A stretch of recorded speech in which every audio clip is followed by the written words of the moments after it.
इस वीडियो में जानेंगे कि क्या हनुमान जी मच्छर के समान बनकर लंका को गए थे तो अंगूठी कहाँ रखी होगी, क्योंकि अंगूठी तो मच्छर से भी बड़ी होती है। तो आइए इसी प्रसंग पर विचार करते हैं। बड़ा ही गंभीर प्रसंग है, आपसे निवेदन है कि पूरा वीडियो अवश्य देखें। जय सीताराम, मैं हूँ प्रसन्न चतुर्वेदी और स्वागत है आप सभी का कथामृत यूट्यूब चैनल पर। मसक समान रूप कपिधरी, लंका ही चलो सुमिर नर हरि।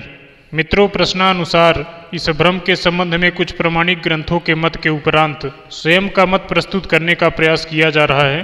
तो आशा करते हैं आप पूरा प्रसंग ध्यान से श्रवण करेंगे। विश्राम सागर में प्राप्त कथा के अनुसार हनुमान जी लंका में मसक रूप से नहीं बल्कि रात्रि में सन्यासी के रूप में प्रवेश किए थे।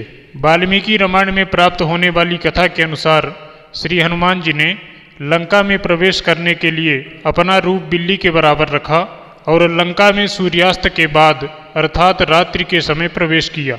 अध्यात्म रामायण में मात्र यही उल्लेख प्राप्त होता है कि श्री हनुमान जी ने लंका में सूक्ष्म रूप रखकर रात्रि होने पर प्रवेश करने का निश्चय किया और रात्रि में लंका में प्रवेश किया।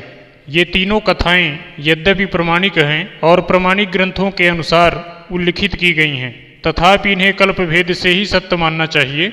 अलग अलग कल्पों में हनुमान जी ने अलग अलग रूप रखकर लंका में प्रवेश किया होगा।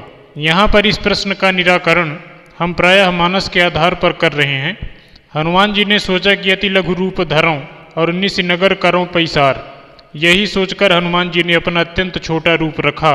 ऐसा उल्लेख मिलता है कि हनुमान जी अपना शरीर अणु के समान छोटा बना सकते थे, इसीलिए इनका एक नाम अनुमान भी पड़ा।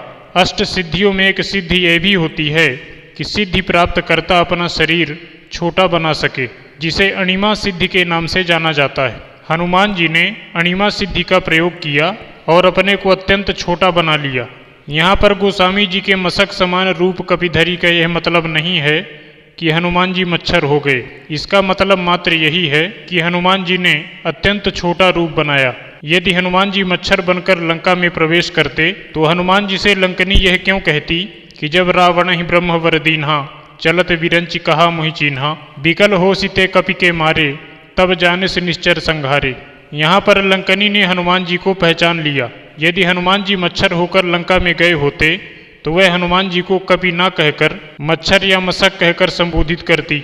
इस तरह हनुमान जी मच्छर होकर नहीं गए बल्कि वह छोटा रूप रखकर लंका में प्रवेश किए, और छोटा रूप रखकर प्रवेश करने में अंगूठी रखने में कोई परेशानी आने का प्रश्न ही नहीं उठता। दूसरी बात, जो हनुमान जी अपना शरीर इतना बड़ा सुरसा के समक्ष बना सकते हैं तथा जो हनुमान अपना शरीर अत्यंत छोटा करके लंका में प्रवेश कर सकते हैं अथवा जो इतनी अधिक शक्ति व पराक्रम से संपन्न हैं, भला क्या उन्हें एक छोटी सी अंगूठी रखने में कोई परेशानी होगी? इतने पर भी यदि किसी व्यक्ति की शंका समाधानित नहीं होती है तो इसका सीधा सा उत्तर यह दिया जा सकता है कि जैसे वर्तमान समय में मनुष्यों की लंबाई एवं चौड़ाई में अंतर होता है, अर्थात इस समय मनुष्य इतने छोटे होते हैं और त्रेता में मनुष्यों की लंबाई अधिक होती थी, इसी प्रकार उस समय के मच्छर भी संभवतः बहुत बड़े रहते हों और आज की अपेक्षा उनमें शक्ति अधिक होती रही हो, और इस मच्छर रूप के समान छोटे रूप में भी हनुमान जी को मुद्रिका रखने में दिक्कत ना हुई हो। किंतु यह मत यार्थोचित प्रतीत नहीं होता, अतएव प्रथम तर्क सम्मत मत ही उपयुक्त मानना चाहिए। प्रायः इसी प्रकार का मत पंडित ज्वाला प्रसाद जी का है, जो वेंकटेश्वर प्रेस बम्बई से प्रकाशित होने वाली मानस की टीका के टीकाकार हैं।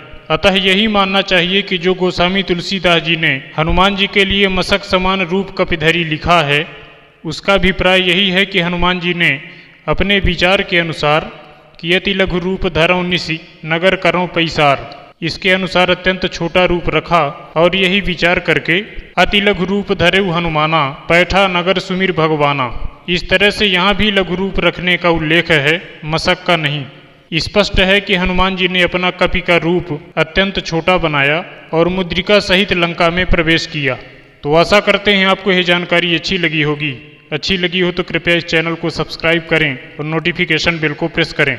आप सभी भगवत प्रेमियों को जय सीताराम।